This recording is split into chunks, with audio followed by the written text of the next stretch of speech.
नमस्कार मंडळी, मी भक्ती आणि हा ब्लॉग मी माहेरातून शूट केलेला आहे 28 ऑक्टोबरला।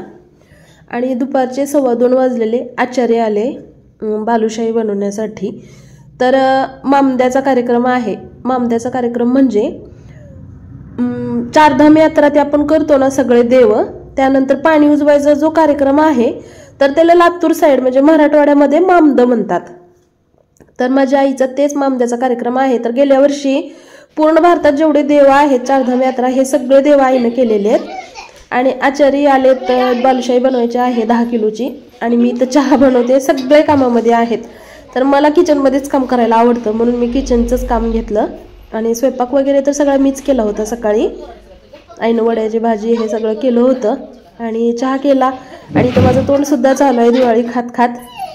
चहा घेऊन आता मी चालले गोडाऊनमध्ये, वरी राहतो आणि खाली गोडाऊन। चहा देऊन आले आणि इतके छान हे फुलं दिसत होते ना, गुलाबाला पण भरपूर फुलं। काय करताय तुम्ही? माळा बनवताय का?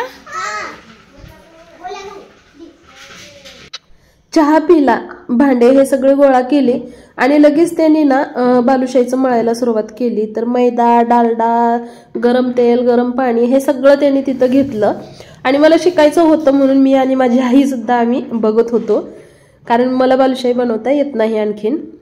आणि तर साखर चाचणी सुद्धा ते करत होते दोघं मिळून। तर बालुशाही असा पदार्थ आहे की करायला सोपी आहे पण तळायला खूप वेळ लागतो, खूप म्हणजे खूप वेळ। तर पहिला घाणा टाकलेला आहे आणि एकदम मंद आचेवर, आणि ते दोघंच आहेत, मी आणि आईने मदत केली त्यांना बालुशाही बनवण्यासाठी, कारण शिकायचं पण होतं आम्हाला। इतके मंद आचेवर तळत होते म्हणजे छान असं लेअर येते असं त्यांचं म्हणणं होतं। आणि त्या काकू करून देत होत्या आणि ते काका छान असं मंद आचेवर तळत होते। सगळी बालुशाही एक लेवल एक समान होती। यामध्ये मी सुद्धा बनवू लागलेले आहेत। सुरुवातीला मला थोडंसं आलं नाही बनवायला, पण त्या काकूने करून दाखवल्यानंतर मला सुद्धा छान अशा बालुशाही जमल्या। एकदम मंद आचेवर जशी बालुशाही तळत होती ना, इतका छान कलर आणि ना वास तर एवढा छान येत होता ना, खमंग एकदम। तर हा पहिलाच घाणा होता। खूप छान अशी बालुशाही तळत होती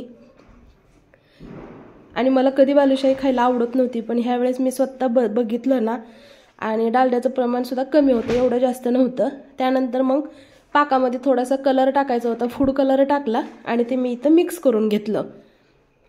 आईनं मला म्हणजे चाचणी कशी आहे बघत होतो मी आणि आई, आणि त्या काकूचं बनवणं आणि तळणं त्यांचं दोघाचं तर ते कंटिन्यू चालूच होतं। परत मी सुद्धा बालुशाही बनवायला बसली, त्यांनी सांगितलं त्या पद्धतीनं। थोड्याशा माझ्या बालुशाही छोट्या होत होत्या।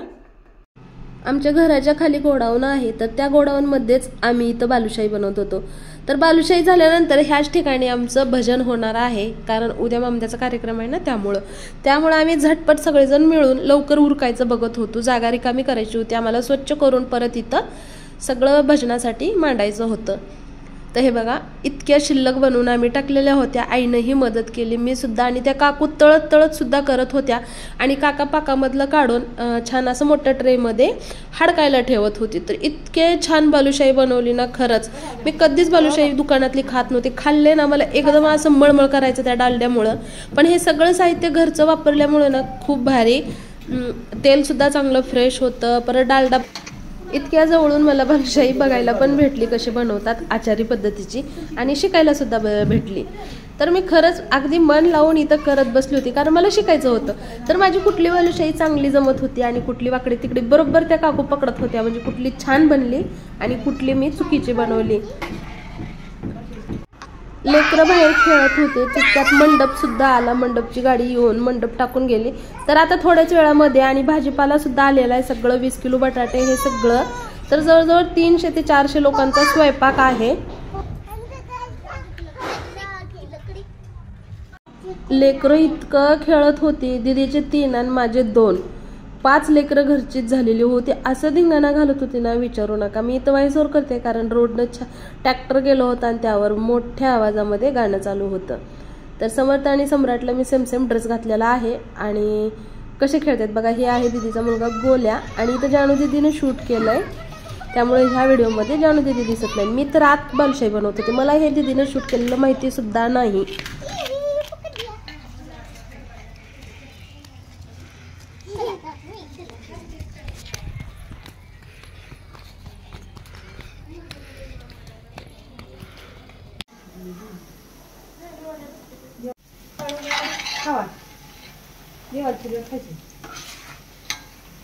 तुम्हाला पुन्हा काढल्यावर का करू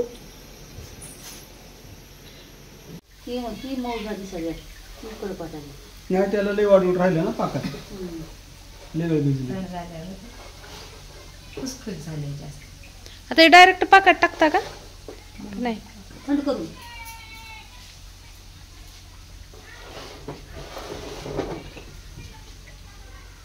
ती चुरा काढू का नका बघू काढा की काढा काढा ती बाजू. आपल्याला रात्र येते दुसरं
Thank you.